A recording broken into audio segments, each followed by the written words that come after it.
Head অফিসের বড়বাবু লোকটি বড় শান্ত। তার যে এমন মাথার ব্যামো কেউ কখনো জানতো?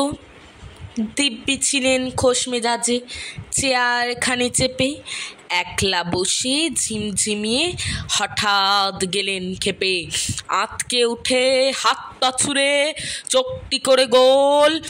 হঠাৎ বলেন, গেলুম গেলুম, আমায় ধরে তোল।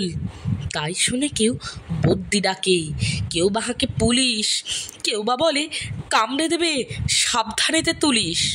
ব্যস্ত সবাই এদিক ওদিক করছে ঘোরাঘুরি।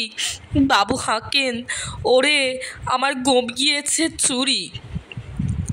খুব হারানো আজব কথা, তাও কি হয় সত্যি? গোপ জোড়া তো তেমনি আছে, কমেনি এক রত্তি।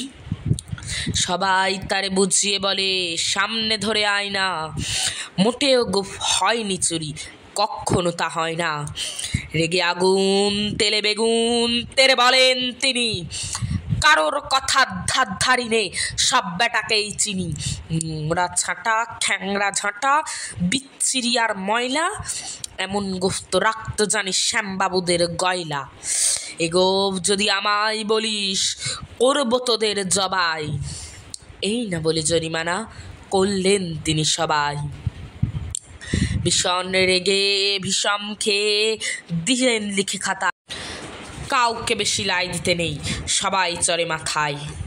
অফিসের এই বাঁদরগুলো মাথায় খালি গোবর, গোবজোড়া যে কোথায় গেল কেউ রাখে না খবর।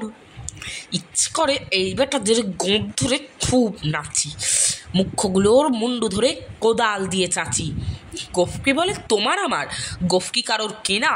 গোফের আমি, গোফের তুমি, তাই দিয়ে যাই চেনা।